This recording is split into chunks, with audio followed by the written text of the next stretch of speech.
Hignett corner, beyond Bent. Janssen! And Blackburn Rovers are 18 minutes away from a Premiership return. As far as Stewart, just outside the penalty area, clips it central for David Dunn. David Dunn equalises! It just had to be. Dax corner and it goes, glance towards goal, and Rovers have taken the lead. And Charlie Mulgrew has scored his 14th of the season. It may well be the goal that sends Rovers back into the Championship.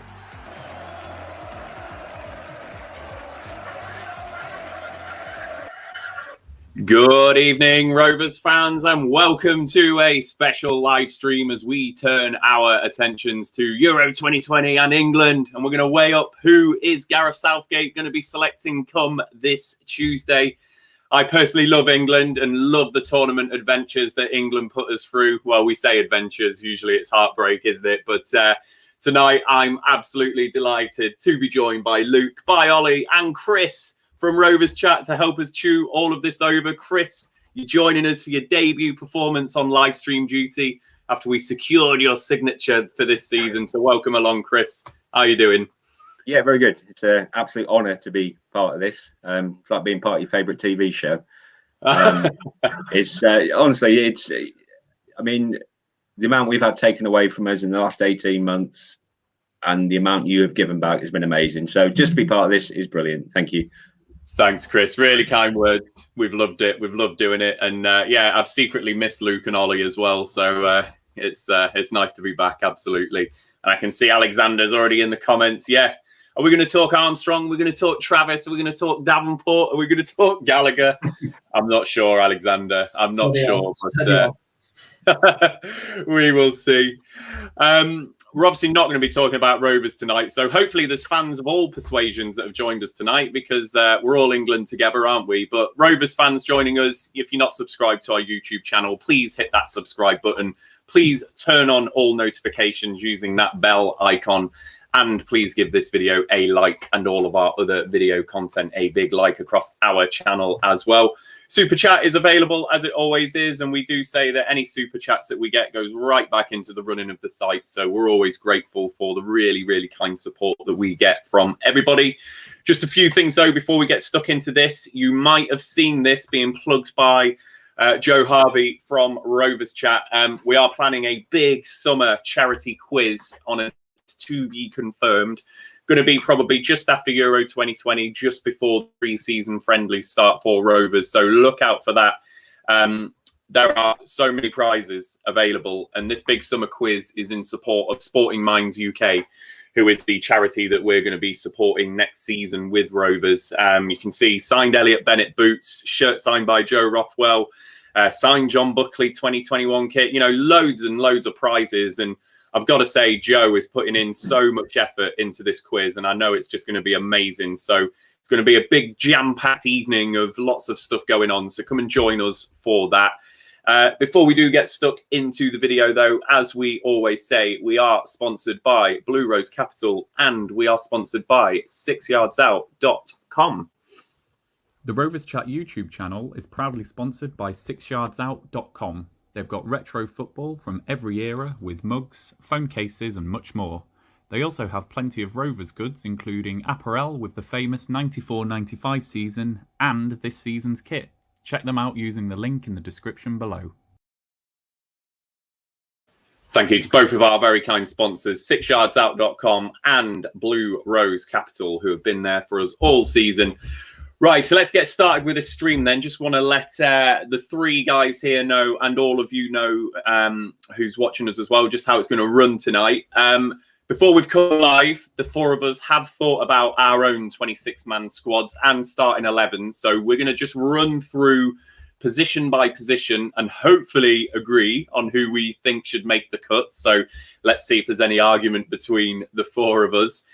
We want plenty of participation, though, in the comments from all of you. So help us out, call us out, whatever you want to do to make sure we weigh all of this up properly. Please make sure you're nice and interactive in the comments, and we'll try and agree a 26-man squad by the end of it. With so many players to choose from, making graphics for tonight was near enough impossible. So I am going to be sharing screen and using things like the tier list maker the Premier League and FA websites and the Sky Sports website, just to help us out with some of the detail and to make this look a little bit nicer as well. Some of the positions and players are obviously a bit easier, a bit more clear cut. So where we don't need to debate it, we won't. But before each of the positions, I will read out who is probably in contention and who's not. And then we'll get stuck into some real debate about that. And then just a few more things. Another word on this 26-man squad. Gareth Southgate was apparently opposed to the idea of a 26-man squad, but he is understood to be selecting 26 so that England are not disadvantaged. And then something that we were just chatting about before we came live, really interestingly, England have got a lot of players in the Europa League final and the Champions League final in particular next Saturday. When you think of Sterling, Foden, Stones, Walker, Chilwell, Mount, Reese James, they're all going to be in the Champions League final squad. And then midweek, Maguire, Rashford, Greenwood, Shaw, Henderson are in the Europa League final squads as well. So that first warm-up game for England against Austria on the 2nd of June, and indeed the announcement that Southgate comes to on Tuesday, might not be plain sailing for him. So it might lead to a larger initial announcement, we think. And then he might just trim it down once he knows, obviously, the fate of the players that have played in both of those finals. And we're probably going to be basing our squads on the likelihood that Southgate's going to be playing a 4-3-3 formation as he has been doing through the qualifiers and things. So I'll just check with Luke, Ollie and Chris. That all makes sense and you're happy to crack on? All good. Excellent. So first up is goalkeepers. So as I say, I'm just going to run through the candidates and then there's one thing that we definitely do need to talk about. So before the fixtures today, the four really likeliest candidates to make, the three goalkeeping places: Jordan Pickford, Nick Pope, Dean Henderson, and Sam Johnston. There's one thing we do just need to talk about, though. Nick Pope, obviously Burnley's goalkeeper, is due to have minor surgery on a knee injury. And Sean Dyche has been coming out after the Sheffield United game today to say that he needs that procedure. Obviously, Burnley want him to have that procedure. And he thinks there's a possibility he might make the England squad. But certainly, Ollie and Chris in particular have been looking across Google and across Twitter. And it's looking less likely that Nick Pope will make the England squad. So he is certainly one that is probably best ranked at 50-50 at the moment, Nick Pope. So we'll have to see how he gets on. Luke, I'm just going to start with you first. Anyone that we've missed out who should be considered in this England squad first and foremost, or are they the four for you? Yeah, they're the four, aren't they? And you've got smoke coming out of the Vatican, really. We've got to pray for a new court because it's not looking good there. I think they're the three that are going to go. For me, we can talk about rivalries all day long, but you just got to look at Pope's record and not conceding a goal at Wembley in however many games he did it. And to be honest, between the sticks, if you're looking for someone to keep goals out, he's phenomenal at it, and we've got credit where credit's due. But it's made an easy decision for Southgate there. He likes Pickford, and he's likely going to start with Pickford, and the other two are just there to make the numbers up, really, I'd imagine. Yeah. And Chris, I just want to come to you. Just one thing that stands out to me, I was doing a bit of, research and stats and stuff before this show. If Nick Pope doesn't make this squad, he did have 7 caps. Pickford's got 30. After that, Dean Henderson's only got 1 and Sam Johnston is uncapped. Hopefully it's just, it doesn't mean anything because Pickford plays the games. But does that concern you that you've got your second and third choice keepers at the Euros that have only got 1 cap between them? Yeah, it is an issue, but I would have picked Pickford as my number 1 anyway. He might have had a few wobblers for Everton, but I can't ever recall him letting England down. I can't recall him having a bad game for England. So he would have been my number 1. And I think Henderson's a decent number 2 anyway. He's managed to oust David De Gea at United. So I wouldn't have any worries about Henderson if anything did happen to Pickford. But yeah, I think Pope's a loss. I mean, he does give another option, but I would have picked Pickford. Yeah, as much as we don't like to admit it, Pope is a good keeper, isn't he? But yeah. Henderson's definitely one I'm looking at as England's future keeper, most certainly. Ollie, have you got any reason to disagree with anything that me, Luke, or Chris have said? Pickford number 1, and if Pope doesn't make it, Johnston and Henderson as the 2? I disagree. I wouldn't Pickford wouldn't be my choice if I was Gareth Southgate. He'd be in the squad because he's going to be in the squad. I think I don't know. I don't think you can't. People talk a lot about experience with England players, but with most of our experience comes down to sort of falling short, really. I know, he played well at the last World Cup, saved the penalty against Colombia. But a bit like Joe Hart, plays with a bit too much emotion for as a goalkeeper, for my liking. Yes, his distribution is good, but I don't think you need to build the entire team around the fact the goalie has good ball distribution. You want them to be the best goalkeeper they can be. And sadly, Luke's exactly right. Put rivalries to one side. Nick Pope was the best goalkeeper of the four, I would say, on current form, and he's not going to be there, which is a loss. I think Henderson would be my choice to go in to start the game because, let's not forget, he was last season at Sheffield United. He was probably one of the best goalkeepers in the division. Had to bide his time at Man United, but he's now actually eventually ousted David De Gea, and he's a goalkeeper that's playing in the Europa League final. And I think Pickford's kept 2 clean sheets at home all season. I actually think it's probably our biggest concern as a position for the tournament. Now with Pope injured, like you say, Pickford's a bit ropey for me. He's got a lot of mistakes in him. He's had mistakes this season. He hasn't made mistakes for England yet, but he does have mistakes in him and a bit too emotional, I think, in his game. And then the other two they're good goalkeepers, but they're really inexperienced. Like Johnston's been great at West Brom, but he's had to concede a lot of goals and he's been relegated, but he's a very good goalkeeper, but he's young and inexperienced. So Henderson would be my pick to start, but it's probably the position that worries me the most, I think, actually, in the squad. Yeah, and I think that, just looking at some of the comments, there's certainly some agreement with you, what you're saying. Callum Robinson, I'm just laughing at this one. Pickford's ropier than a debate with Mr. Bean. That's quite funny. I love that, Callum. Callum Scott picking up that Pickford's got the international experience. Callum saying that he's overrated. So, there are people agreeing with you in there, Ollie. It's it's not ideal. I think Pickford would be my starter in goal, but he's certainly not a keeper that fills me with the greatest confidence. And I would love to see Dean Henderson overtake him, over next season in particular. If David De Gea isn't going to be at United, or certainly not United's number one, I'd really love Henderson just to carry on that trajectory and obviously become England's number one as well. So what are we saying then in terms of the goalkeepers then, guys? I think me, Luke and Chris had Pickford starting. Ollie's saying no. So what's the verdict? Majority rules, I think. I mean, I think Pickford will start. The reality is Pickford will start the first game. If I was Gareth Southgate, I wouldn't. But he will. Pickford will start against Croatia. We've got Pickford as the starter then. Dean Henderson on the bus to St George's. And we'll give everyone a laugh tonight as well. This tier list, which I've nicked off Google, doesn't have Sam Johnston on it. It has got Nick Pope. So we can either pretend that Tariq Lamptey is Sam Johnston, or we'll just move Nick Pope on the bus to St George's and just pretend that he is Sam Johnston as well. So let's do that.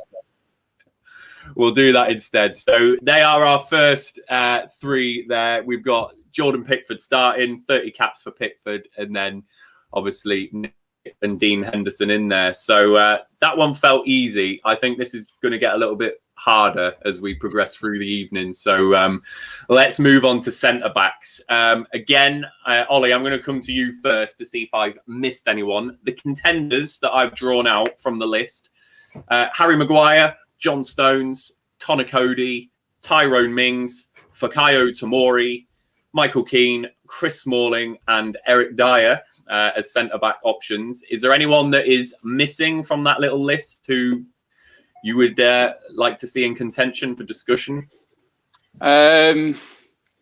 I think if you've got Tomori, Michael Keane, those sort of caliber of players in there, I think we're probably overlooking somebody like Lewis Dunk, who I think is very good at Brighton, very good on the ball, very good defensively, threat in the box as well for goals.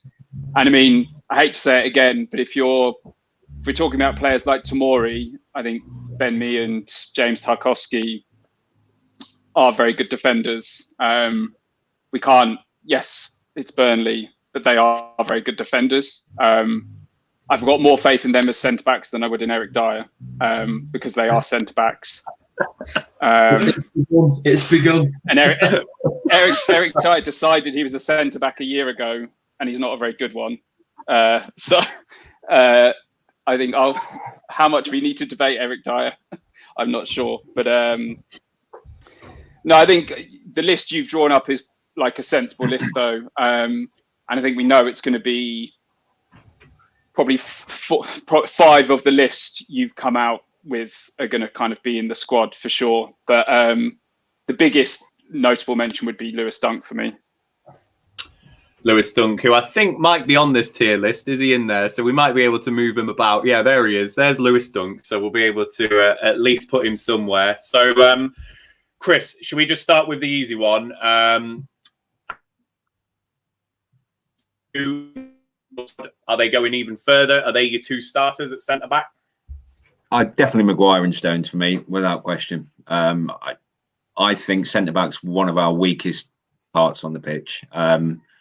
There's actually I've actually got somebody that isn't on this graphic in my 23. I went for Ben Godfrey from Everton. Yeah. I think he's had a fantastic season. He can play in a back 3. He can play either full-back position. And he's young, and I think he's ready to make a mark for England. And I think the experience of going to this will serve him well for future tournaments, especially the World Cup. And I wouldn't say Mings has had a better season than Godfrey, and I would imagine Mings will get pegged. But for me, Godfrey should be going. Ben Godfrey, good shout there. So we've had Lewis Dunk, Ben Godfrey, 𝒒𝒐𝒗𝒆𝒓𝒔 here, 𝒑𝒆𝒔 here, could be there as well. So there are a few kind of out there, aren't they? And Luke, I agree with Chris. I think we are quite weak at centre-back. And, you and I have been chatting, just over the last few days. And I've told you, for example, that Conor Cody, for example, isn't someone that I really kind of rant and rave about. There probably is an opportunity for the likes of people like Ben Godfrey and 𝒒𝒐𝒗𝒆𝒓𝒔, etc., over these next few years to break into the England squad, isn't there? Particularly if they can take advantage of the likes of people like Joe Gomez being injured, for example. Yeah, it depends how Southgate's going to play this one, because it's like Chris has just said, the centre-halves pick themselves. And I actually think that when we start talking about fullbacks, I think it lends itself to almost picking your fullbacks as well if you're looking for club pairings. Yeah, if he's looking at back 3s, then the likes of Conor Cody slot nicely into a back 3. I've got different opinions on Conor Cody. Quite a lot of people I speak to aren't big Conor Cody fans, but I just like how he's got leadership on the pitch. He plays with really experienced players in the likes of Moutinho, etc. And I think he just commands a football pitch very well. I think he's led that Wolves side to go on to bigger and better things. But I agree with Chris. Godfrey's had an absolutely phenomenal season. And when you throw the likes of Keane, Mings into the mix, almost any one of those defenders could go and do a job. So it's how he wants to play it. I've seen in the comments of maybe having one eye on Qatar. And we might do that now. We might take some younger lads, get them some tournament experience, because tournament experience is now lacking. We've got a very, very young side. So it'll be an interesting one where he goes in the centre-half department, because we've got a decent calibre of centre-half when you discard Stones and Maguire. The next tier of centre-halves is all very evenly challenged. Yeah. So if we try and move this into selection, then I think have we all agreed on Maguire and Stones? I think no one said no to that. We've all got those two, haven't we? Move them on tier list. Have we all got those starting as well in the starting 11? Yeah. That's locked into the list there. For my squad, I've got Coady and Mings as my other two. Luke, who are your other two? Mine are Coady and Mings. It's Coady in case we need a back three, and Mings for being, decent left-footed centre half and having a left foot. As Rovers fans, we've gone on about that a lot this season. So I think it's underrated how much you need a left-footed centre half. I've got to say, I do think Tyrone Mings is possibly a bit fortunate with some of the injuries that there has been at centre-back for England this season. He is sometimes a little bit erratic, I think, Tyrone Mings. I think he's got that little streak. I think options that England do have in this position. So he's what Mings. They're not striking a knockout game. Maguire gets injured and one of those two are coming on. Not filling me with runs, but it is all we've got. Who's your other two, or have you picked two or three? Sorry, was that me? You're breaking up. Sorry, Ollie. Oh yeah, no. I had Maguire, Stones, Mings, and Coady. Bit similar to Luke, actually. I rate Conor Coady quite highly. I think he's just very, very good defender. And yeah, particularly when the crowds haven't been there this season, if you listen to Wolves when they're playing, he does never, ever, ever stops like organising the back four. Very, very vocal and very good range of passing as well. And yeah, similarly with Mings, I think having that natural left-sider is always a good thing to have. But he's only going to play if we've got kind of real injury problems, I think, during the tournament. And then you're right, probably slightly fortunate he's there with a few other injuries. Great. So it's over to you to talk us out. Mings, I think. Yeah, no, I went for Coady and Godfrey. Coady, like you've all said, I think he's a great leader, especially in the back three as well. He works really well. And Godfrey, simply, I think he's had a great season. Playing a back three, back four, he can play left back, right back. I think he's just Mr. Versatile, and I think he could be an asset to this squad. But look, you could say the same about so many other people as well. Like we've said, Tomori, Mings. But no, I went for Godfrey and Coady. I like the Godfrey. That's interesting. So I think Conor Coady on that share screen again. He's made it. So let me get him in. Where is he?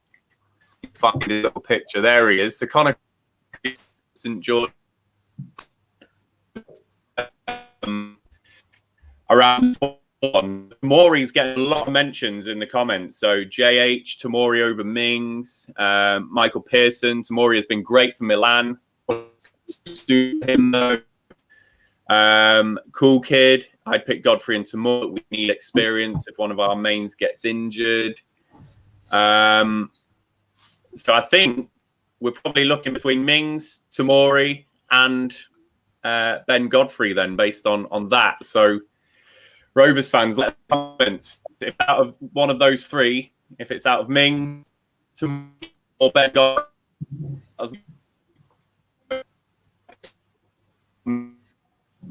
But don't know. What are we deciding? What are we going for? Ollie, I'm going to come to you. You can have the deciding vote. Sorry, you broke up slightly. I missed the exact question. Oh, is it really bad? Is it? Pretty bad, man. It's settling. It's settling. I think it's when I share screen, to be honest. So I'll keep flipping it on. So sorry, I was going to say we're debating this this fourth centre back. So Tomori, Mings, or Godfrey. Has Chris done anything to talk you into Godfrey or talk you into Tomori or anything? No, I hadn't. I'm not going to lie. I hadn't.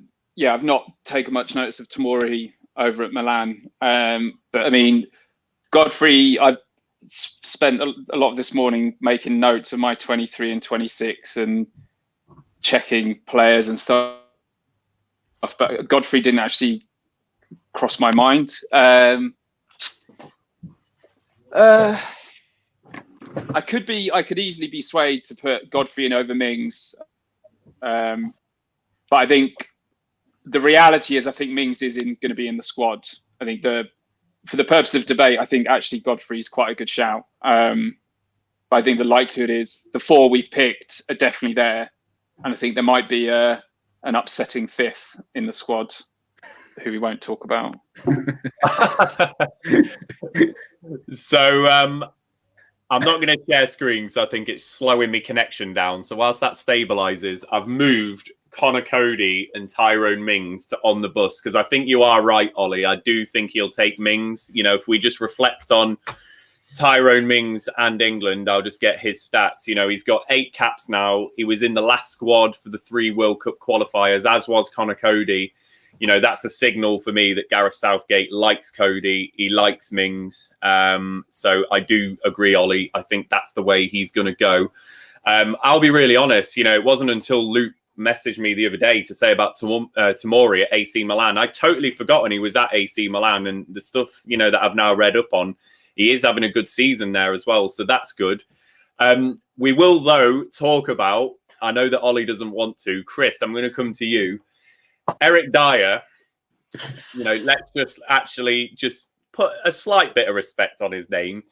He was at Euro 2016. He was at World Cup 2018. He's got a goal at the Euros. He got the winning penalty against Colombia. He can play centre-back, albeit probably not to the level we want, but he can fill in there if needs be. Do you think Southgate is going to take Eric Dier on the basis that he can cover those 2 positions, and the fact that he is a bit of a go-to man and a bit of experience for Southgate to throw into this squad? I 100% think Southgate will pick him, and it pains me. He's had an awful season. He's not a centre-back. He's not really a good midfielder. Yeah, he scored a penalty, and we all remember that, but... for me, he's a definite no for me, but I think Southgate will pick him. I think he is the 5th man that Ollie referred to. He's not the 4th man; he's the 5th man. He's the 5th man. Well, I think all of us haven't picked Eric Dier in the squad, but I do just want to. As bad as he, you know, is at centre back, I do think he deserves a bit of respect for what he's done in an England shirt and the stuff he's done. But I just think, given where the squad's at now, you know, he's not making my squad. But I think you're right, Chris. I do think Southgate's going to go for him, because Southgate does like players that can play in a variety of positions, doesn't he? So yeah. I do think he'll go, but he's not made mine. Ollie, I think you're desperate to come in on Eric Dier. No, I've got a curveball question for you, unscripted. If you so with Liverpool's problems this season, when Henderson had to play at centre back and did it very well, if you were Gareth Southgate and had to, all the centre backs got injured and you had to play Henderson or Dier slotting in to cover, who'd you pick? Do you know what? The thoughts of Mbappe running against either of those two does not fill me with any kind of joy whatsoever. So I think it's irrelevant. I don't know. There's just the thing about Henderson at centre back, just with his injury this season. I don't know. Oh, I don't know. Don't ask questions like that. He's not in our squad, so we'd likely put Kieran at centre back over Dier. Let's be fair. Sam Gallagher. Can I just can I check whether any of you did pick a 5th centre back though? I only went for 4 centre backs. Did either of you pick a 5th centre back? No, for your 26. Not in the 26 either. No. No. Cool. Well, we'll move on then. So we've got Conor Coady, Tyrone Mings as on the bus, and then Harry Maguire and John Stones as starters for England. I will share my screen in a bit once this connection just stabilises a bit. So we're going to move on then to probably the most hugely contested area of the night, I think, and that's right backs. So the main candidates that we've got, England just seem to be absolutely blessed at the moment with right backs. We've got Kyle Walker, Kieran Trippier, Trent Alexander-Arnold, Aaron Wan-Bissaka, and Reese James as the 5 contenders. Luke, I will just check with you first. Anyone missing from those contenders? No, we can't be throwing any more right backs into that, can we? It's hard enough as it is. So Really hard. It's a really hard one, and it's obviously getting a lot of airtime at the moment because there are lots of rumours generating on Twitter that he's not going to take Trent Alexander-Arnold, which is getting a lot of comment from people. Chris, I'm going to come to you first. I'll just go right in with that. Have you picked Trent Alexander-Arnold? 100%. Yeah, he'd be one of the first names on my starting 11 as well. For me, he's probably in the top 3 right backs in the world, and I think Southgate would be an absolute idiot if he doesn't pick him. But I don't think he is going to pick him, and it could be our downfall. I think not taking Trent. Yeah, his form has certainly recovered, in line with Liverpool's recovery of form, hasn't it, with these last few games. So I agree. I think it'd be a travesty if he didn't take him, particularly with some of the stuff that one of you just said a few moments ago, thinking about that Qatar World Cup and thinking about longevity of the squad. This is a guy who's 22 years old. So, and he's been in the previous World Cup squad as well. So this would be his second tournament. He's a Champions League winner. He's a Premier League winner. He's got medals, hasn't he? So I agree, Chris. He can play in midfield as well. If we've got injury crisis, he can slot in midfield. He's just so versatile anywhere. Definitely. Ollie, have you got any reason to disagree with that? Have you picked Trent? He's not in my 26. I can get some pelters for that. No, he's not in my 26. I don't disagree. I think a lot of the reasoning to take him are his ability to cross the ball, his threat from taking corners, from dead ball deliveries into the box, or when you've got free kicks around the box to kind of score from. And he is undeniably, world class with a dead ball.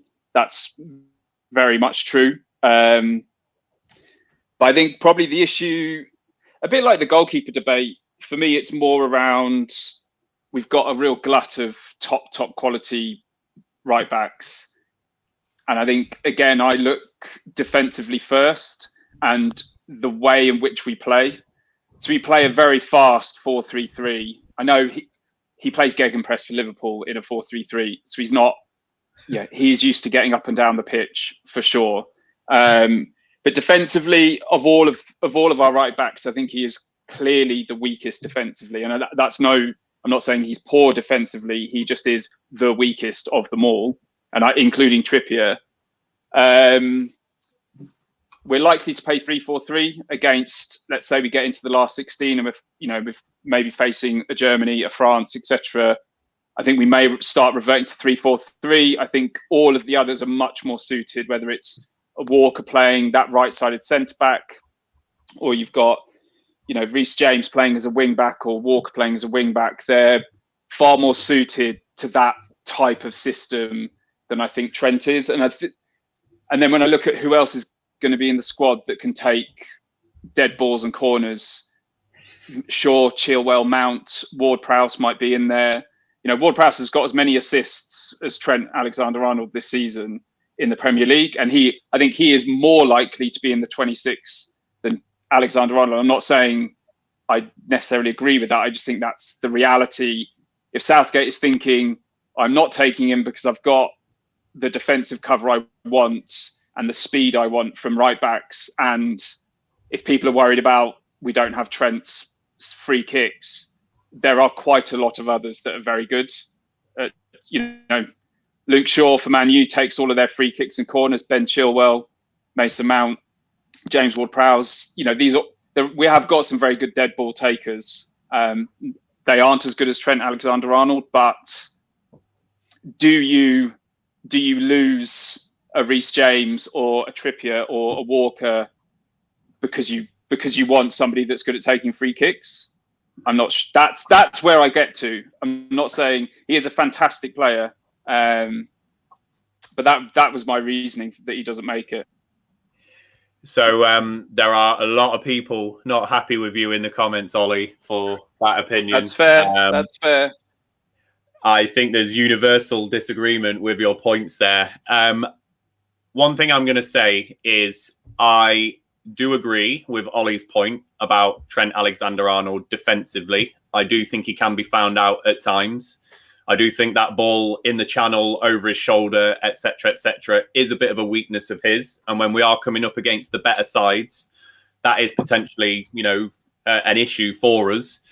But he makes my squad, definitely. And if I just put my cards on the table, I've got 3 right backs actually going. So in a 26-man, I've got Kyle Walker. Kyle Walker's won the league. He's possibly going to win the Champions League. He's been part of previous squads. He's got a lot of caps for England. If I just scroll up, Kyle Walker's got 55 caps for England, been part of the last 2 tournament squads. So a lot of experience there. For me, I'm starting Kyle Walker over Trent Alexander-Arnold, and I'm doing that on the basis of partnerships on the pitch. And we'll come on to the left back in a moment. But I like the partnership of Walker and Stones, and I would like the partnership of Maguire and Shaw in an area of the pitch where I don't think we have too many world-class players. For me, I like the partnerships and the stability it gives there. So for me, I've got Kyle Walker starting, but I've got Trent Alexander-Arnold and Kieran Trippier in the 26-man squad. Kieran Trippier, we can't ignore. He's just won La Liga. He was in the last squad. Again, he's someone that Southgate can rely on. He's got some good experience.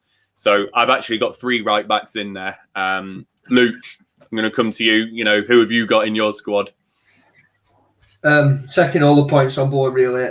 For me, Trippier misses out, and I think that's really tough. We're talking about someone who's just won La Liga, has been a pivotal part of everything that they've done this season. I mean, you talk about Suarez and you talk about players that have been game changers for Atletico, but he's made a big difference to that squad from right back. So I think it's just unfortunate that he's the one that misses out for me. Walker, like you said, I like the idea of Pers. I really like that. Not Ainsley, of course, but I like the idea of Stones and Walker and Shaw, Maguire. I like that stability, and I like having some kind of defensive momentum going from club to country. So for me, Walker starts in the games where we need that stability, but Trent's got to be there. I think he's more than just a set piece player. He's more than just a dead ball player. And the point I'm going to use lends itself to completely disagreeing with what I've just said, but he wins games. I mean, you look at that Barcelona game last season, the way he thinks. Sorry, even the season before. It's been a long year with COVID, but he thinks quick. He's able to put a ball on a 1 pence. He can pick a player out. He's a game changer. I think if we needed to get a goal from somewhere, or we needed something to happen in a game, from right back, he can influence the pitch further up. So for me, he's a massive, massive player, and I agree with what Chris said. World class to a point. As far as right backs go, I can't think of many right backs around the world that are better than him. And most countries, even Germany, France, etc., would be looking at Trent Alexander-Arnold and putting them into their squad. So I think Southgate will be setting himself up for a big, big fall and a lot of fallout if he didn't take Trent, and then I'm going to say inevitably fail, because that's what England do. I think if he doesn't take Trent, there'll be a lot of fallout. So for me, it's Walker, it's Trent, and I'll be taking Reese James just because of his versatility, and I'd take Reese James then over Trippier, and especially when you've seen Reese James fitting in a free and doing it quite well for Chelsea in the past few games. So for me, they're my 3. But it could be anyone. I mean, Wan-Bissaka could even put his name in the hat as well. So it's you take any 3 right backs, you're going to have a big discussion. It's going to upset some people, and some people are going to agree with it. But Southgate, I don't envy him picking the right backs. So I think we've all picked Kyle Walker, haven't we? Have we all got Walker in our squad? Ollie, have you got Kyle Walker? Yeah, and he starts. And Luke, you've got him starting, and yeah. I have. So I think we've all got Walker starting. So I'll move Kyle Walker on my little thing here to a starter. I think we're 3-1 on Trent as well. I think, Ollie, you're the only one without Trent. So Trent makes it. So he's on the bus. I agree with Ollie. I think he might not go on what Chris said. Yeah, and part of I'm happy to take all the flack because it's a big call. I actually don't think Southgate is going to pick him. No, I agree. That's so part of part of my squad is sort of my squad plus what I actually think will happen. I don't think he will be in the 26. That's for Southgate to deal with and take the flak. But yeah, for him not to make a 26-man squad just seems craziness as well. Absolute craziness. So we haven't really spoken about Reese James too much. So we've kind of got this debate point: Reese James or Kieran Trippier making the 26-man squad. So Chris, are you taking 3 right backs to a tournament, or is it just the 2 for you? No, I took 3. I took Trippier as well. I think his tournament experience would be vital. He can play right back, left back, and again, he's just come off an amazing season. Obviously, winning the La Liga. So I just think he edges Reese James for me, simply because of his versatility and his experience. So yeah, I went with Kyle Walker, Trent, and Trippier. So Ollie, you might need to help us out with the Reese James thing here. Is it Reese James over Trippier for you? Else we're going to be calling on the Rovers fans to settle this one, because I've currently got Reese James and Kieran Trippier in the 50-50 box at the moment. So I had 3, which were Walker, James, and Trippier. I think if I were to make the call, I would say Trent and Trippier are the most similar. So if it's between Trippier and James, I think you take James. So it would end up being Walker, Trent, and James. Ooh, Rovers fans, let us know what you would think about a La Liga winner, the guy who gave us all the best moment of our lives at the World Cup in Russia. How do you feel about Kieran Trippier missing out? Let us know what you think in the comments. But I would say Trent and Trippier, their biggest quality is very similar. That's where my decision making went. But yeah. I think with what Chris said, he makes a great point. When we've got such a young squad, when you're talking about tournament experience, it's pretty massive. And I think either of those, if you take and the left back situation, because we've spoke about the cup finals that are coming up, etc. And if we are going into them warm up games light, we won't have a left back. It's as simple as that. And if Trippier then can fill in at left back like he has done in an England shirt, then we've got versatility there as well. So I think whichever one of them he takes, they've got different qualities and things. I'd be happy either player. But for me, I did go Reese James, but I can completely agree with the tournament experience side of it as well. Oh, I think it's dividing everyone. We might just need to come back to this at the end. I'm going to keep Reese James and Kieran Trippier on the 50-50 line, and we'll revisit this at the end of the show. We have got Aaron Wan-Bissaka, unfortunately, watching the tournament from home. So a big shame for him. So let's move on. We're going to move on to left backs, which is probably a little bit easier. There's only really 3 candidates that I've picked potentially here. Luke Shaw, Ben Chilwell, and Aaron Cresswell, who's had a good season for West Ham. Chris, have I missed anyone for the reckoning for left back for you? No, not for me. It was quite easy. For me, there's only 2. That's Luke Shaw and Chilwell. Cresswell, in an emergency maybe, but I'd rather see Trippier filling in at left back, to be honest. So no, I think both Shaw and Chilwell have had really good seasons, obviously in European finals, and it's a real tricky one to decide who starts between them 2. There's not much between them. I lean towards Chilwell, but I can see the argument for Shaw and Maguire next to each other. So yeah, no, I can't think of anyone else apart from them 2. Yeah, I think that's what's drawing me to Luke Shaw as well. It's that partnership stuff that I was talking about. So we're not going to debate this one for too long. So I'll just run round the 3 of you really quickly. So who starts out of Shaw and Chilwell for you? And hopefully we'll get them in the right place on here. So Chris, who did you say? Did you say Chilwell? I said Chilwell. Ollie, who did you say? I had those 2 and Shaw starter. Shaw starter. Luke? Chilwell a better player for me, but Shaw starts because of the pairings. Yeah. We're not classifying Bukayo Saka as a left back. I don't think so. I don't think so for the purposes of this, but we will talk about him in a little bit, though. So I think, I had Luke Shaw starting as well for that partnerships. In the interest of time, we'll move this on. We've got Luke Shaw as a starter, and we've got Ben Chilwell on the bus. So let me see if it'll let me share my screen just so that everyone can see how this is looking at the moment. There we are. We've got some starting, some on the bus. We've got Reese James and Kieran Trippier just hanging in there as 50-50 choices. And then at the moment, I've got Wan-Bissaka, Cresswell and Tariq Lamptey watching from home. I do need to put some of the other centre-backs in there as well. So that is how we are shaping up at the moment. So let's just remove that so it keeps my connection intact. So next up, it's centre midfielders. So I've divided this out a little bit. So I've got centre midfielders in the true sense, more defensively minded, pure centre mids. And then we do just break out into the more attacking midfielders in a moment. So just for the purposes of pure centre mids, I'll just run through the candidates that I've picked out here.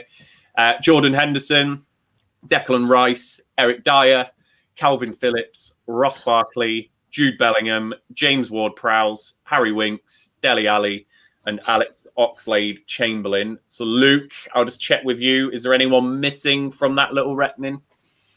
Not that's in my squad. Not that I can think of. Great. Just a little soundbite for everyone just whilst we're doing this. Some rotten luck for Calvin Phillips today when Leeds won 3-1 today in the closing stages of that 3-1 victory. Apparently, Calvin Phillips has gone flying into a tackle with Grady Diangana and he's come out worse for wear in the 93rd minute. So the Yorkshire Post are reporting that he fell awkwardly, needed several minutes of treatment, and he was helped off the pitch whilst holding his shoulder.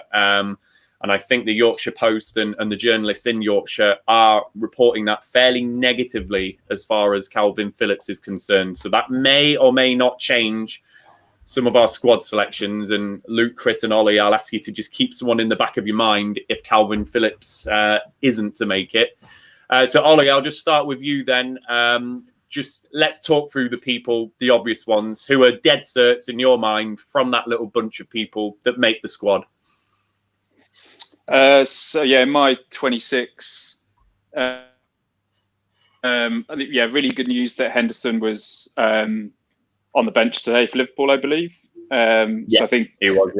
Yeah, I think we can basically go on the fact that he is going to be fit, which is really good. Because he's probably in the starting 11. Declan Rice, I think he's had West Ham have finished 6th. Probably could have, should have, would have finished 4th. He's been an integral part to their sides. I think he's coming on leaps and bounds. Although they don't play together, he also that very close relationship with Mason Mount. I think they're, again, just these sort of little pairings of kind of in the team that I quite like. It'd be a real shame if Calvin Phillips actually ends up having quite a serious injury. I think forget that Leeds have just come up from the Championship and he's very relatively new to the international side. I think he's definitely when you were looking at future tournaments as well. He's fearless in that lead side. His confidence on the ball, his distribution of the ball. When I think about how when England end up failing in tournaments and we sort of shy away from, even against Croatia at the World Cup, where we just this sudden inability to kind of to shrink against, even like an aging Modric, and we just don't put our foot on the ball and play confident passes. And Phillips, I just think he just doesn't care. I think he's got that arrogance and the ability to want the ball off the centre backs and kind of make those passes through the lines. And so I think it'd be a real shame if he doesn't make it. Bellingham as well was in mine as well, if we're sort of talking about the midfielders. And I think probably odd that it took Ward-Prowse so long to make it into the England squad. Southampton haven't had a particularly brilliant season, but he personally has. I think he's on about 8 goals and 7 assists for the season. I just think, his work rate, his use of the ball, set pieces, corners, free kicks. Just a very, very useful, versatile player that can slot in and around that three if it's going to be a three predominantly. I think a really, really useful player that I think will be in the squads. So I think of the ones you mentioned, I had Henderson, Rice, Phillips, Ward-Prowse and Bellingham were all in mine. Of the more kind of midfielders. Don't think there's anyone missing in particular. Although, now the Ox, probably just coming a bit too late. I think now that he's back and he's been getting on for Liverpool. I do really like him. Had a rotten time with injuries. Very good as a box-to-box player, but probably just come too soon. But actually, I hadn't actually even considered him in my thinking, but I think that's an interesting shout now that he's back fit. But no, I think we've got a lot of good options. I think a lot of good options. So I had those five that you said: Rice, Henderson, Phillips, Bellingham, and Ward-Prowse. Luke, I'm just going to come to you just to see if you've got any concerns. So if we just look at if we just assume on the basis that Oxlade-Chamberlain won't go, Dele Alli won't go, Ross Barkley won't go. These are players that have got, Chamberlain's got 35 caps, Dele Alli's got 37 caps, and obviously a World Cup goal as well. And Ross Barkley's got 33 caps. And all three of those players have both been part of squads twice before. You compare that to Calvin Phillips with 7 caps, Jude Bellingham with 2 caps, James Ward-Prowse with 6 caps. And even someone like Declan Rice, who's become an automatic starter, has only got 15 caps. So have you got any concern that if it is that 5, Jordan Henderson is the only one who you can class as real kind of experience in quite a key area of the football pitch? No, it doesn't really worry me. It excites me, if anything. It makes me think that let's go and watch this tournament, and we all expect great things before a tournament. We've already won it. We're holding it aloft. That's what England fans do. But the reality of it is, this is a squad with longevity at the forefront of its mind. We're looking at Qatar, and we're looking at the following European Championships, and we've got an exciting young crop of talent. And we've talked about golden generations before of the 2002, 2004, 2006, that sort of era. But yes, we had a great squad of players and we had some great talent. But did we ever have the amount of world-class players that we have now? Scholes, Beckham, Owen, great players and world-class at the time. But when you're talking the likes of Foden, Sancho with some of his stats that you're looking at, Trent Alexander-Arnold, these are players, once in a generation players, and we're coming to a period now that's almost similar to that era, but I think even more exciting in a sense as well. Obviously we'll talk about Foden later on, but he's a young, like I said, generational talent, and I think you can throw Mount into that as well. And the reality of it is, we look a worse side when we have the double pivot. So for me, the fact that we're a little bit light in that area isn't a huge concern. I think if I look at what Ollie said, Rice, Phillips, Henderson, Ward-Prowse, Bellingham, I'd take 4 of them personally. If Henderson's fit, Henderson goes. If not, I'd take Ward-Prowse or Ward-Prowse instead of Rice, even perhaps. But any one of them minus Ward-Prowse. So I mean, Henderson, Phillips, Rice could all do a great job at CDM, and I'd be very comfortable with any of them in that holding role, and the fact that they can do a job with allowing those exciting players in front of them to go and express themselves and let us enjoy watching a tournament. Definitely. And Chris, I just want to come to you. Just 2 things, really. Firstly, is there anyone that you've brought into this centre mid area that's not been discussed? And secondly, we were messaging, through the days up to this stream and talking about Jordan Henderson. I do just want to talk about him a little bit because, you know, as a player, I absolutely love Jordan Henderson. I just think the stuff he does on a football pitch that is so underappreciated to the naked eye of just watching a game of football. For me, he is absolutely integral to any success that England have at this tournament. Again, this is the captain of Liverpool Football Club. This is the captain of a Champions League winning side. This is the captain of a Premier League winning side. This is the captain of a side that, you know, yes, all the talk's been about Van Dijk, but that side has also struggled without Henderson in it as well. This is a guy that's been in the last 4 squads: Euro 2012, World Cup 2014, Euro 2016, World Cup 2018, 58 caps, absolute born leader and winner. You know, I'm delighted that he was on the bench today. Have you got any concerns about Henderson? Just picking up on Ethan's point here, you know, Henderson has been injured for 4 months. We've seen this with England players in the past, haven't we? With like metatarsal injuries and all of that type of stuff. Have you got any nervousness about Henderson being thrown into a big game on June the 13th? Firstly, my selection was exactly the same as Ollie's at them 5. I couldn't think of anyone else to bring in there. So after hearing the news today about Kalvin Phillips as well, that's slightly concerning because I don't think anyone else stands out. Oxlade-Chamberlain, yeah, he just come back from injury, but I still don't think he's at that level. Ross Barkley, I think his time has gone now from England. Dele Alli, I could see an argument for taking Ali again just through tournament experience. And when you look at our midfield, there isn't much there in the way of experience. So that's why I chose 5. Before the injury, I was worried about Henderson. Before Phillips's injury, I was worried about Henderson, which is why Ward-Prowse came in at the expense of an attacker for me.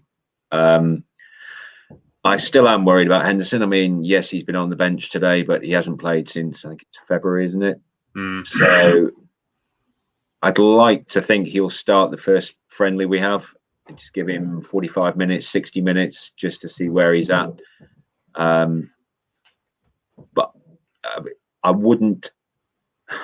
For me, he's as integral to this team as Harry Kane is. He is a natural leader, Champions League winner, Premier League winner. And you can just see with Liverpool when he's playing, they're playing, and they struggle without him, and I think England would struggle without him. So for that reason, I wouldn't start him in the first group game. I'd bring him on for half an hour. So yeah, that's why I've gone with 5 midfielders. I think James Ward-Prowse probably would have been harsh not to take him anyway, but he came in simply because of Henderson's injury worries, and now with Phillips being injured, I think we need all 5 rather than just 4. So we're all in agreement on that. Just in the interest of getting us onto the exciting players and talking about attacking options, are we all agreeing that Declan Rice starts for England? So we'll move him into a starting position. Yeah, I agree with you, Chris. I think it's a risk to start Henderson against Croatia, particularly a wily old cat of a team in Croatia. Probably a risk to even start him against Scotland, actually, with how that game's going to be. So maybe the Czech Republic game and deeper into the tournament is where we're maybe targeting Henderson. So we'll keep Henderson on the bus. Are Jude Bellingham or James Ward-Prowse starting for any of you? Or are we moving on to players later on for starting positions? Don't think any of you have got any of those starting. No. Bellingham, I'd start Bellingham if Henderson's not fit for that first game in my second field. But for one reason and one reason only, really. It's if Rashford doesn't play on the left, I prefer Foden out on the left. So if Rashford plays out on the left, which I anticipate he will do, then Foden goes into my 3. But otherwise, I'd like to see Bellingham play and Sancho and Foden. But that's moving on to the actual team, so I'll stop. Well, let's move on to the attacking players. So for now, I'll just keep those other 4 just on the bus, and then we'll maybe construct a starting 11 from it. So we'll move on to what we've deemed as the attacking midfielders, certainly centrally. So we've got Phil Foden, Mason Mount, Jack Grealish, James Maddison, Jesse Lingard, and Bukayo Saka we've grouped into this one as well. Anyone missing from there, I will just say to you all that the likes of Rashford, Sancho, Sterling, they are in the forward category. So is there anyone missing from those attacking mids that you feel deserve a mention? Not for me, mate. No. Okay. So maybe Ollie, I'll get you to just talk through out of that list then, out of Foden, Mount, Grealish, Maddison, Lingard, and Saka, who's made your squad out of those 6? So I've got Mount, Foden, and Grealish as the 3 of that 6 that are in mine. Mount and Foden, I don't think there's any debate to be had. Mount's versatile, can operate in a few different positions, as can Foden. He's had an exceptional season. When you look at the talent and money that's gone into that Chelsea squad, and 2 managers, one of which is one of the best managers in the world, and he's been a mainstay throughout, it says quite a lot, I think. When you've got players like Havertz, Ziyech, and Kovacic, and he is always in that team every single week. Phil Foden, as Luke said, generational talent, only getting better, possibly in his position. For his age, probably one of the best players in the world at the moment. So we're very lucky to have him. And then I think actually, given there's lots of very exciting options, I think Southgate's job's somewhat easy-ish. I think he really wants Grealish to be fit, and he's now back playing. And again, for me, and I never like comparing, everyone goes, oh, Grealish is like Gaza. I never really like those sort of comparisons. Grealish is Jack Grealish, and he's an exceptional footballer, and he can play in that middle 3. He can operate in one of the wide positions of a front 3 as well. He's just one of those mercurial players that he will make things happen in a game. And he's, look at what he's done for Aston Villa this season and even last season. And I think where I think it gets easy for Southgate, if you go back a month or so and what Jesse Lingard was doing, got a lot of time for him. I think he's always been very good for England in tournaments. He had that real purple streak of his sort of first 5-6 games at West Ham. And you sort of went, oh, you started thinking of England and thinking, oh, that's actually put a real curveball in the mix, but it's died off a little bit. Still cracking player. I'm just not sure he makes it. Maddison, up and down with injuries all season. He is back now. Got in the bad books with Rodgers for the party. That's not a reason not to put him in the England squad. But no, I just think when you're comparing them all, I just think Maddison just doesn't make the cut. Not consistent enough. Has been absolutely amazing, that relationship with Vardy and Harvey Barnes when they've all been fit. Really, really good, very impressive. But right now, there's no way he gets ahead. No way he gets in. As good as a player as he is, Saka isn't in my 26. Fantastic player, really like him. Can play at left back, can play in a midfield system, can play cutting in from wide right, can play down the left, taking on fullbacks and getting really good balls into the box, is a goal threat. Huge versatility, really kind of raw, exciting young talent. I just couldn't find a spot for him in the 26. Yeah, maybe I'm wrong. But I think the 3, Mount, Foden, Grealish, have to be there. Yeah, I think the biggest debate for me would be if you're putting Saka in. I think Lingard and my mind's gone totally blank. What's his name? Yeah, Maddison. No, I just don't think they've done enough. I just don't think they'd quite make the cut for me. I think there's a debate to be had about Saka, for sure. Okay, so a few things in that. So are we all in agreement that James Maddison probably just misses out, despite a good season for Leicester? I think we're all agreeing that. I think Luke agrees. He's been disturbed to his right-hand side with something. He agrees. So James Maddison just misses out.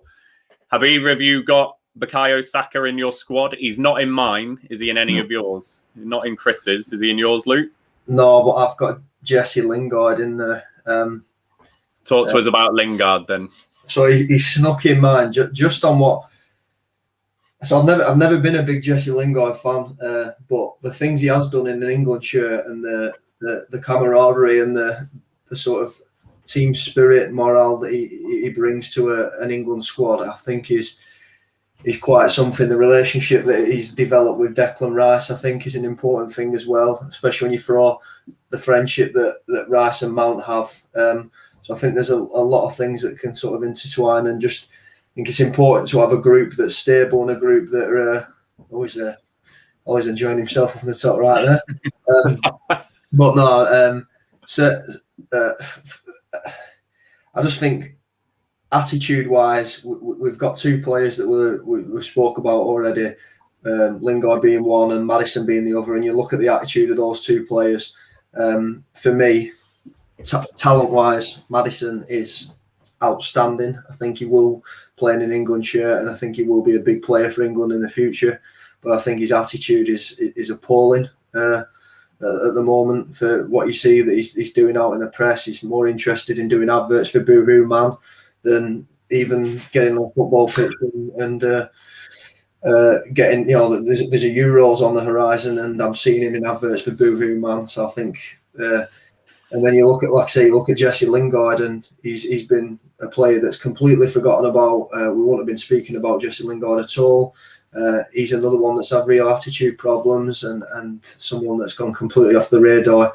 And, he's bit the bullet. He's gone and made a move to, a lesser side, let's say. I don't think that's any disrespect to West Ham. And he's gone on and transformed his career and transformed the season of West Ham United as well. I think it's phenomenal, and if he was on the plane, I wouldn't have been disappointed with that. I think he deserved it in my book, but I can see why he just misses out, really. So we've all got Foden, Grealish and Mount.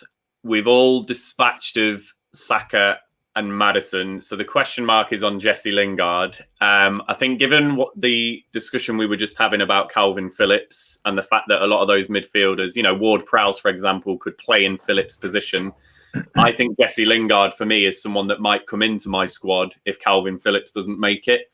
So where have you got Jesse Lingard, Chris, in that whole concoction? Did he make your 26? No, he didn't. No. In fact, even if Kalvin Phillips is injured, I would probably look at someone like Joe Willock. I think what he's done recently has been superb. He's in cracking form. Yeah, and Lingard, he's gone off the boil a little bit, but when he first joined West Ham, he was on fire, and he looked like the old Jesse Lingard. But I would rather see us, if we're just adding an extra body to the squad, I'd rather it be somebody young, somebody hungry, and who may well be, an integral part in 2 years' time, in 4 years' time, which I don't think Jesse Lingard will be. So no, I wouldn't take Lingard, and like Luke said, I certainly wouldn't be looking at Maddison either. Not the right attitude. So for me, if Phillips is out, I would take Willock. But yeah, not Lingard for me.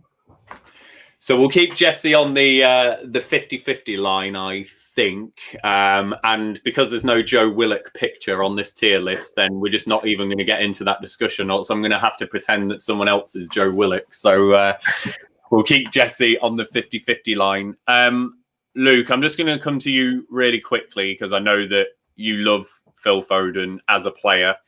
So I'm just looking at who we've got starting. We've only got Declan Rice at the moment starting in midfield for us on our tier list. And we've just agreed probably that Ward-Prowse, Henderson, Phillips aren't going to start. So looking at this, against Croatia, would it be too risky to have a midfield three of Foden, Mount and Rice? Do you want to see Southgate do that? Or is he going to go for probably someone more defensive, partner in Rice and just one of Mount or Foden, do you think? Talk to us about those two players and, how you're going to get them in your starting 11. I think all them three are on the lips of most England fans, Rice, Mount and Foden. It's just where you play them and where you fit them into the squad. Or fit them into the 11, let's say. Mount, I think, for very different reasons than Foden, he's one of the first names on the team sheet. I think as a central midfielder, he does a bit of everything. So as good as he is in the final third, he covers so much ground. He's influential from deep. So many superlatives, so many things you can say about Mason Mount. And I know we're talking about Foden here, but I think that then lends itself to Foden having a bit of a freer role. So if you have them three, I think they'd all complement each other quite nicely. I think Foden can influence a game from anywhere on a football field. He can just pick it up and run majestically through anyone, whoever that might be. They don't even, need to really make any effort, because you can't get near him when he's on his day. He's phenomenal talented footballer. We've said it, we've all said it now, generational talent really. Players like Phil Foden don't come about in our lifetime very often, and I think we've just got to watch it and admire it. And for as long as we get to see Phil Foden in any football shirt, we're very, very lucky as football fans. I think he's better out off the left, but I think Southgate trusts Rashford. Rashford's one of Southgate's, favourites, let's say, and someone that he does trust in an England shirt. And when we're talking about attitude, Rashford has, good attitude in abundance, and what he's done off the football field, complements to how he shows himself and presents himself on a football field. So I think he starts on the left. So then I think that automatically then puts Foden into that middle role. So in my opinion, that could be a three that quite easily will start in the first game. But then where does Henderson play? Because he's another player that then for Southgate and for most England fans, when you're looking at tournament experience and you're looking at the ability and leadership of a footballer, then Henderson's got to go on your free. So I think it is a challenge to get all the talent, particularly from midfield up the field, to get all that talent into a starting 11 is very, very difficult. I think that's a bigger challenge than picking the squad for Southgate, really. I agree, and Liam's picked it up here. Southgate, what is that? 100,000%, 1,000,000%, isn't going to do that. And Liam, I agree with you. I'd love nothing more than it to be Rice, Mount, and Foden, but I just can't see it either. I'd love it. I do agree with you, Luke. I think Mount is the one that he trusts at the moment. If we just look at Mason Mount's statistics in an England shirt, 16 caps, 4 goals. This season for Chelsea, 6 goals, 5 assists. He was in the last squad for the last qualifiers. He appears like it's someone that Southgate's really going to start building that midfield around, I think. So I think Mount is probably the one that will start. We'll leave Foden just hanging on the bus for the moment, just whilst we get past the forwards. But for those of you still with us, we've got Pickford, Maguire, Stones, Walker, Shaw, Rice and Mount starting at the moment. And then we've got Henderson, Pope/Johnston, Cody, Mings, Trent Alexander-Arnold, Chilwell, Henderson, Phillips, Bellingham, Ward-Prowse, Foden and Grealish on the bus to St George's Park. And then on the 50-50 line at the moment, we've got Reese James and Kieran Trippier. We're going to need to come back to that one. And then Jesse Lingard, potentially just with one eye on Calvin Phillips' injury, and because we don't have an image of Joe Willock. So let us know how you think it's going, Rovers fans, in the comments. What's the shape of that squad looking like? Any howlers for you at the moment? I will just stop sharing screen again as we move on to forwards. Let's get me mouse back. There we go. So, Ollie, I'm going to ask you to firstly rule people out of this candidate list, because there's quite a lot. You could see them all stacking up at the bottom of the tier list. There's loads to choose from. So I want you to rule people out, and we'll see if everyone agrees. So here are the people that we've got in contention for a forward role. Harry Kane, Marcus Rashford, Jadon Sancho, Raheem Sterling, Dominic Calvert-Lewin, Michail Antonio, Mason Greenwood, Patrick Bamford, Danny Ings, Callum Wilson, Tammy Abraham, Ollie Watkins, and Callum Hudson-Odoi. So who are we ruling out first? Crikey, that's a long list. The quick ones to rule out, I think, would be Hudson-Odoi, Danny Ings. Actually, can you give... I actually don't have Greenwood in my squad, which we may go on to debate. Fantastic player, but not necessarily as the central striker. I think there's too much competition for one of those. I mean, ideally, you'd have him on the right of Kane, cutting in on his left foot, and I think there's too much competition for him to actually make it into the squad and into the side. Who didn't I? So no Ings, no Hudson-Odoi, no Greenwood, no Callum Wilson. I didn't put him in either. I think is he back? Is he actually injured again? I thought he was injured again as well. Oh, is he injured again? Okay. Can you just run the names again? Because there's another one that's I was definitely. So you've also got Patrick Bamford, Michail Antonio. So I don't have Bamford or Antonio either. But that so just out of those, then, so that leaves Calvert-Lewin, Kane, Ollie Watkins, Marcus Rashford, Jadon Sancho, and Raheem Sterling, who we'll talk about in a moment. So Luke, I'll come to you first. Out of those that have been dispatched, so Tammy Abraham, Callum Hudson-Odoi, Danny Ings, Callum Wilson, Patrick Bamford, Michail Antonio. Can you make a case for any of those? Have they made your squad? So Ings didn't make my squad, but Ings didn't make my squad for the simple reason Greenwood did. I think I'm on a different trajectory in thinking than Ollie with Greenwood. I actually think that we do need someone like Greenwood as a central striker. I think he gives you a little bit more because he can play on the wing, but I think ultimately he's a centre forward. He's a striker. He's a striker. We've got in my squad, I've got Kane and Calvert-Lewin as the central forwards. I think they're very, very similar players. I think aerially probably get a bit more from Calvert-Lewin, but Kane has got it all, as we well know. And I think if you need a goal, someone like Greenwood can just, magic something from nothing. He scores goals, and that's what he does, and he does that better from a central position. I think ultimately for Manchester United, he's going to be a centre forward for years to come, and one that's spoke about. I'm going to put my neck on the line here in the same way that Ruud van Nistelrooy or Eric Cantona are spoken about in a United shirt. I think he's that good at scoring goals, just raw talent in front of goal. So for me, I'd bring Greenwood back into it, and perhaps not Ings, but I think there is an argument for Ings as well.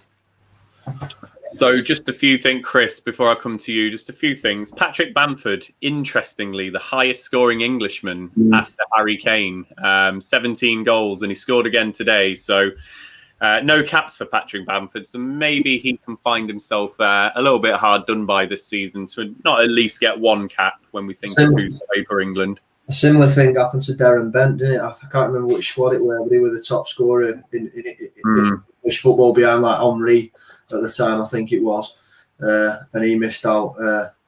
And it happens, doesn't it? It's a real shame for Bamford because he's shown that he can do it at this level this season. Yeah. And I think you're absolutely right. I think obviously Calvert-Lewin started the season really well, didn't he? Southgate's kind of backed him as the understudy to Harry Kane. And if he's someone like Ollie Watkins who can play wide as well as through the middle, it kind of goes for him a bit more than it does for Bamford. So I think really unlucky, Patrick Bamford.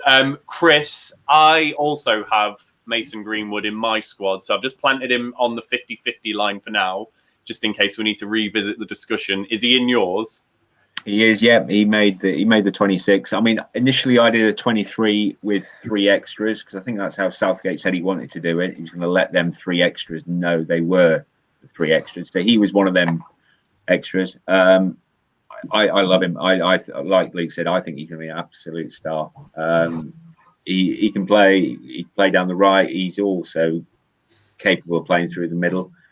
So essentially, I only went for the 2 out-and-out strikers as such in Kane and Calvert-Lewin.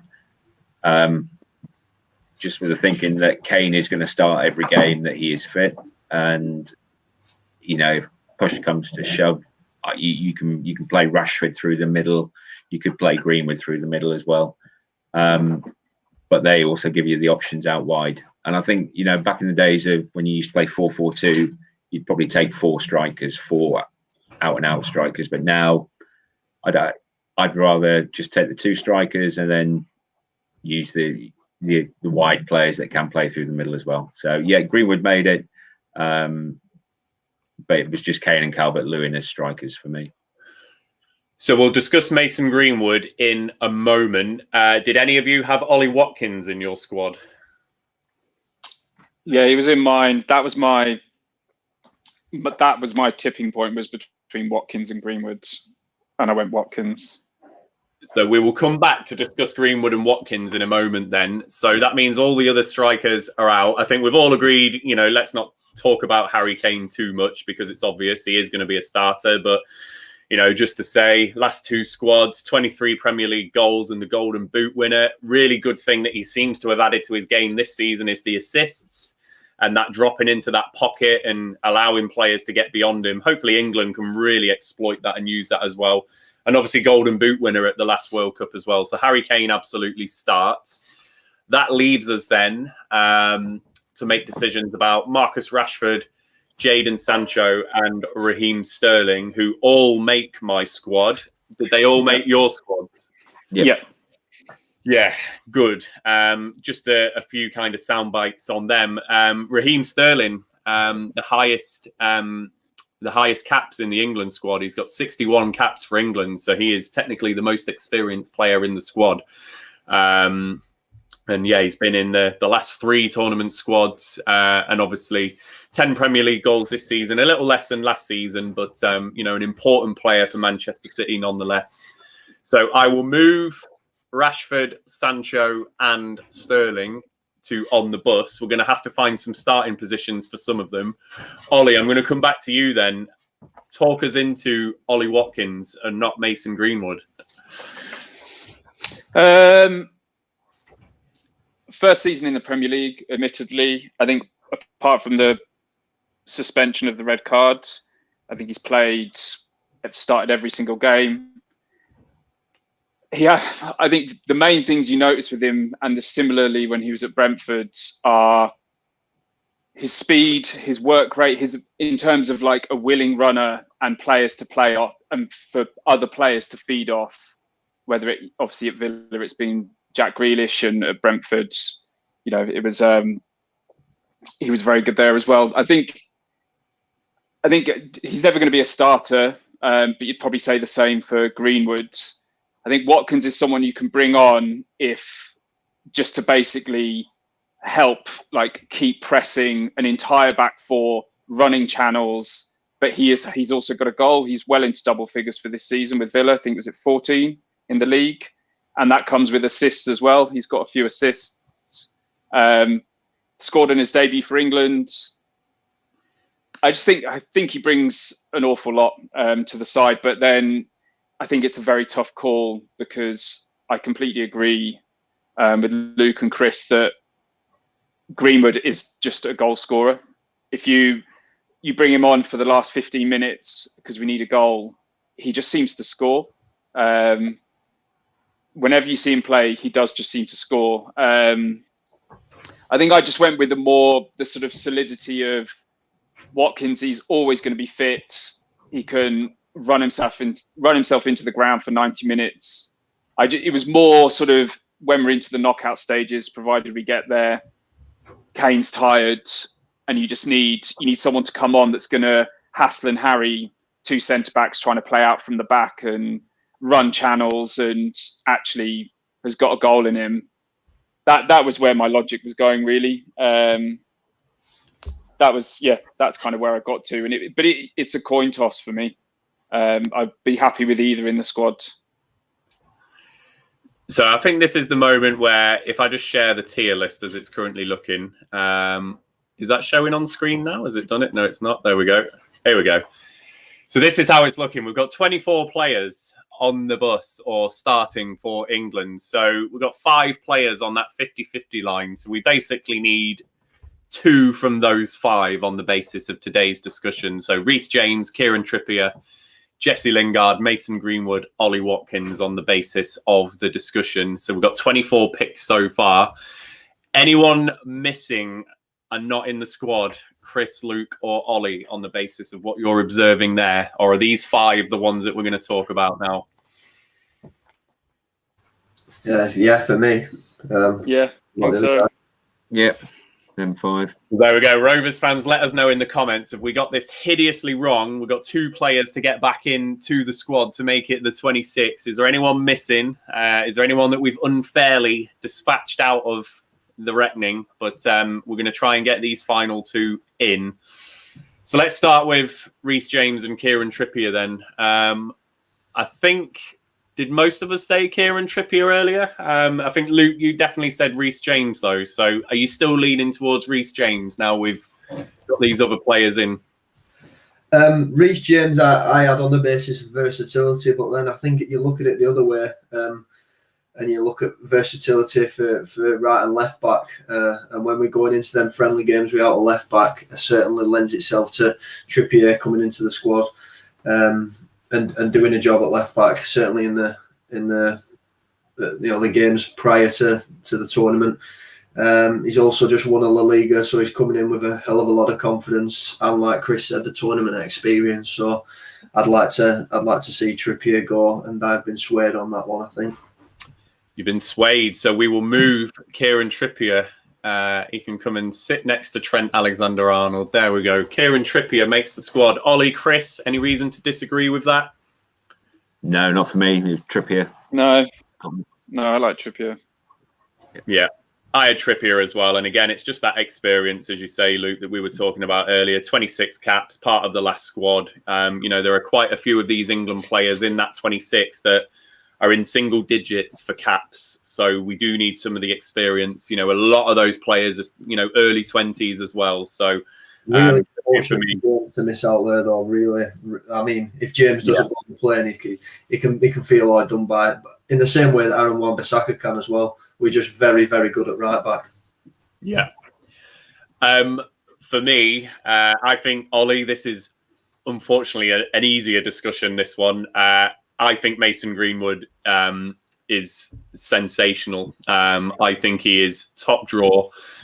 Just to give some of his stats, for his Man United career, Mason Greenwood's 65 games, 17 goals, just 19 years old, 7 Premier League goals this season as well. And the stuff that I see him do, the fact that he can strike a ball left or right footed really easily, and the fact that he, at a push, could play down the centre if we wanted him to. But again, he's one of those players that can play out wide. For me, Greenwood has to go, particularly if we're looking at future squads as well. Ollie Watkins, I'm willing to retract this statement in 5 years' time when Ollie Watkins has broken all the England scoring records. But Mason Greenwood is someone who I see playing a long time for England. Is Ollie Watkins necessarily going to do that? I'm not so sure. Maybe it might just be a few seasons of Ollie Watkins in that sense. So for me, it's Greenwood. Chris, where are you on the whole Greenwood and Watkins debate? I had Greenwood in my 26. I think he offers a little bit extra. So yeah, he was definitely in there for me. Ollie, have we convinced you either way yet? Oh no, my 26. That I was teetering between those two. I've got my scribbles here. I'm easily pushed over the other side. No, Greenwood can come in. Greenwood makes it then. So how many players we got there? 1, 2, 3, 4, 5, 6, 7, 8. So we need 3 players to make the starting lineup. So we need another kind of central midfielder and 2 wide players. Luke, I'll start with you. Let's start with the other centre midfielder.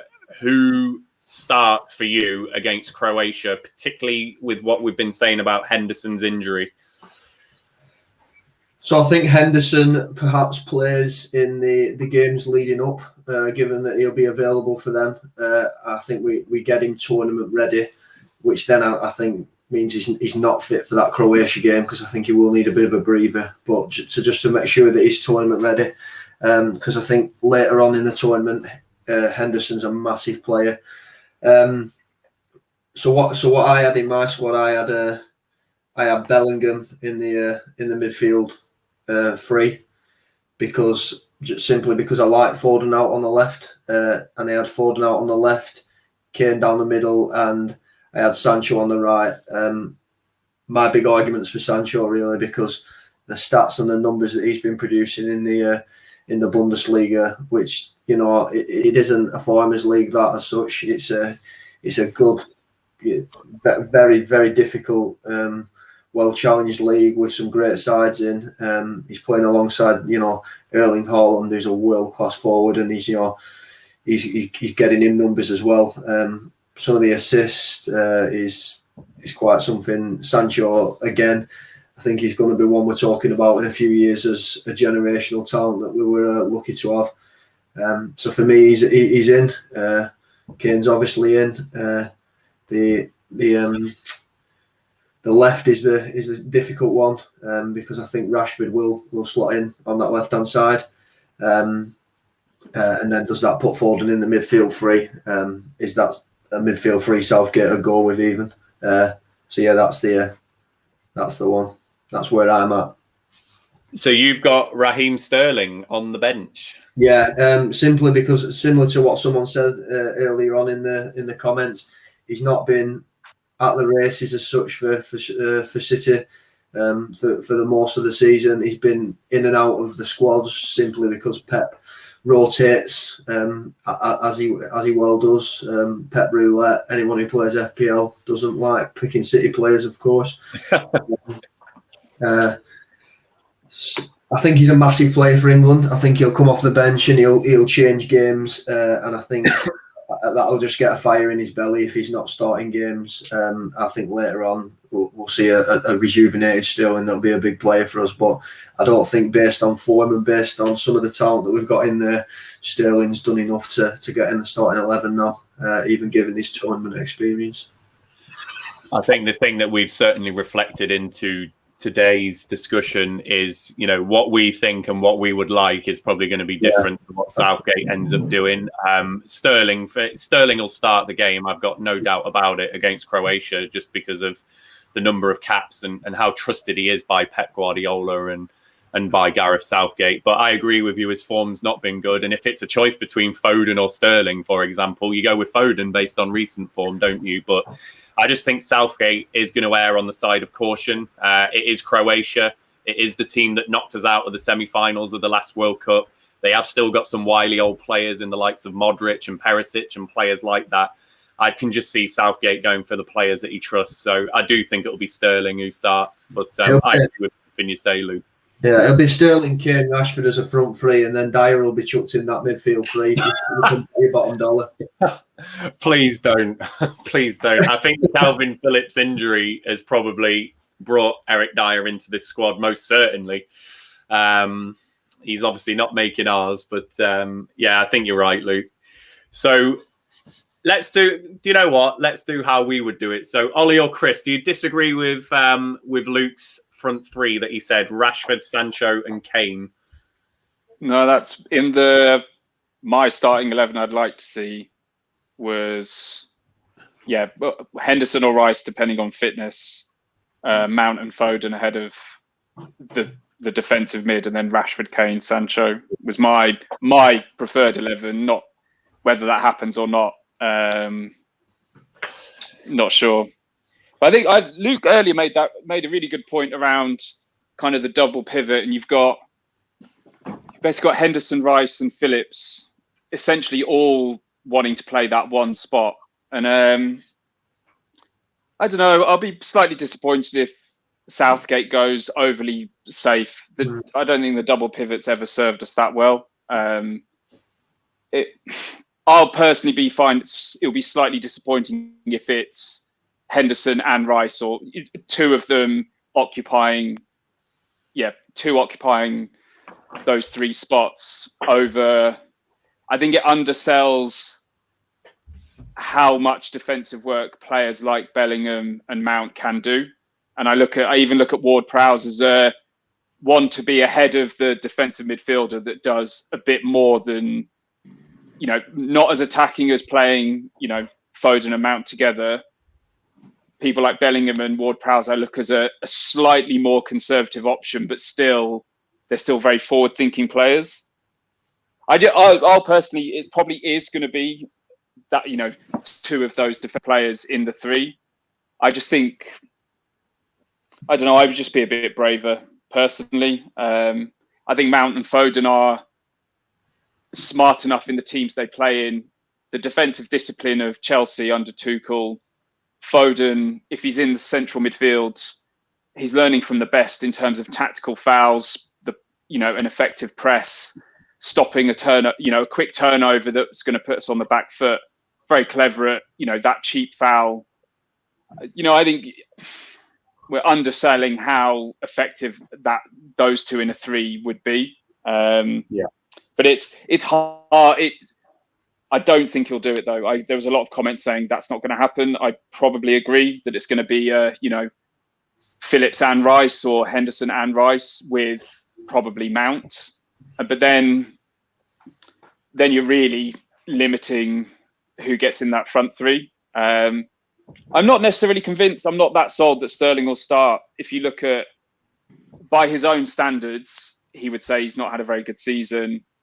You look at Pep, Sterling is in the 11 that basically plays the meaningless league games at the moment.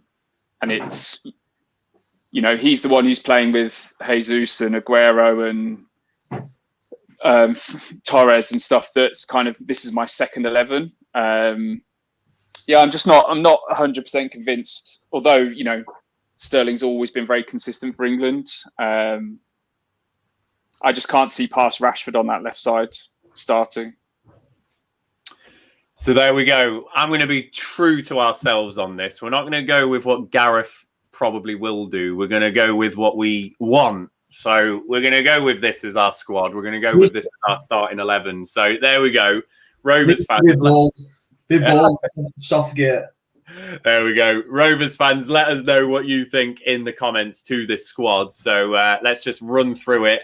Three goalkeepers of Pickford, Henderson and Pope, or Sam Johnston if Pope doesn't make it. Centre-backs, we have got Harry Maguire, John Stones, Connor Cody and Tyrone Mings. The two right-backs, we've gone for Trent Alexander-Arnold, three right-backs, sorry. Trent Alexander-Arnold, Kieran Trippier and Kyle Walker. Two left-backs, Ben Chilwell and Luke Shaw. Centre mids of Declan Rice, Jordan Henderson, Calvin Phillips, Jude Bellingham and James Ward-Prowse.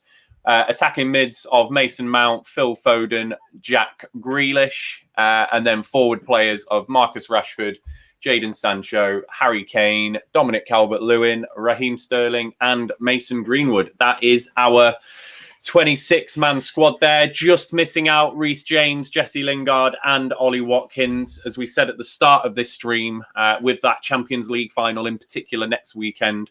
Don't be surprised if it is a larger initial squad announcement. So maybe those three and some others might make it into the squad as well. The starting 11 that we've gone for the Croatia game, Pickford in goal, Walker, Maguire, Stone, Shaw. We'd love to see Rice, Mount and Foden, and then Rashford, Sancho and Kane based on current form. Whether that happens, probably very unlikely. And I agree with, what the guys have said here. I think he probably will err on the side of the caution for the Croatia game.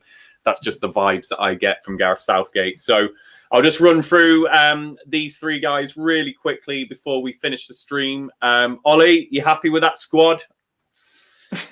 Yeah, I'm very happy with that squad.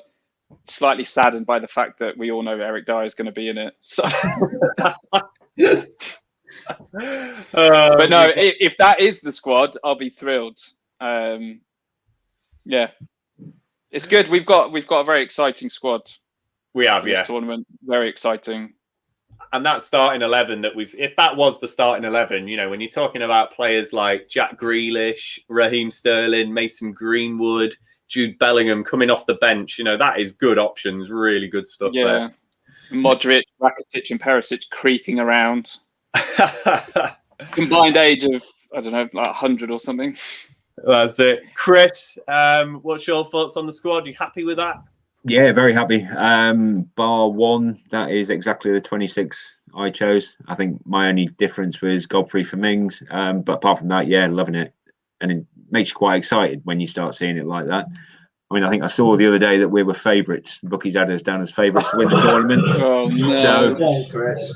and I couldn't believe it myself. But then when you start looking at the attacking, you know, the attackers we've got, and it's very exciting, very exciting.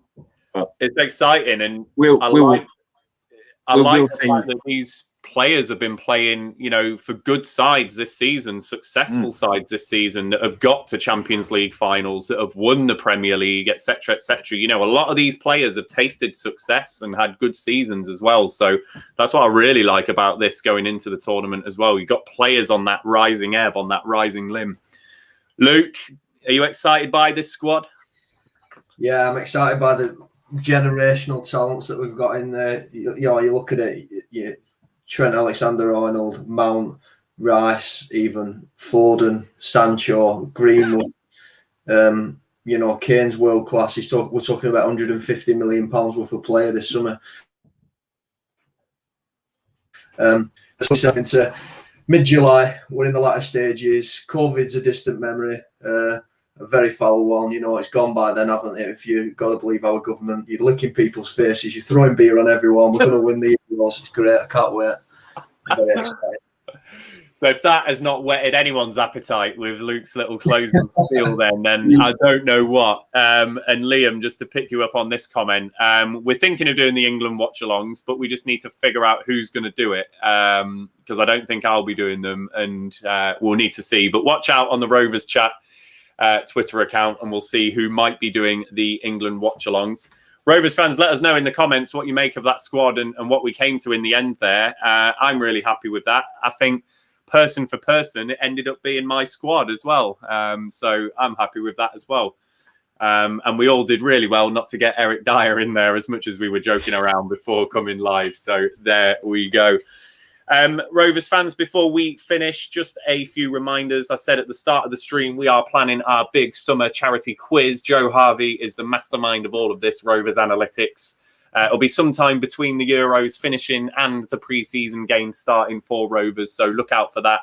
Lots and lots of prizes on offer, including signed boots, signed shirts, signed balls, you name it. There's going to be loads on offer, and it is all in support of our charitable cause for 2021-22 Sporting Minds UK. So really looking forward to that. It should be a good laugh. And yeah, thank you all for giving up your time this evening. Michael, you have just reminded me, actually. So in relation to England previews, that's a really good idea. So we probably will do something along those lines. When my connection was wobbling earlier, you did do a super chat earlier, Michael. So thank you for doing that. It did pop up. My apologies that my connection wobbled, but thank you for supporting the channel. And Chris, solid debut, says Scotty. It was absolutely a solid debut. So thank you for joining us as well, Chris. It's been great having you along. Thank you. Yeah, it's been great. Thank you very much. Thank you. No worries. Thanks ever so much. So yeah, Rovers fans, if you're not subscribed to our channel, please hit that subscribe button. Please turn on all notifications using that bell icon, and please give this video a like and all of our other videos a like.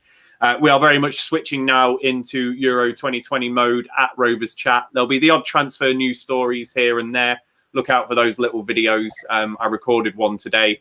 But yeah, we're very much getting excited now about England. So come on, looking forward to it. June the 13th. First game, 2 p.m. against Croatia. We are going to be loving it. So I will finish the stream there. I will leave you with our sponsor message from Blue Rose Capital, and I will leave you with our exit sponsor message from 6yardsOut.com. See you later, everyone.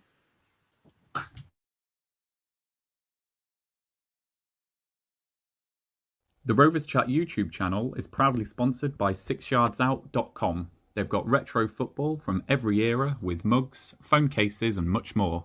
They also have plenty of Rovers goods, including apparel with the famous 94-95 season and this season's kit. Check them out using the link in the description below.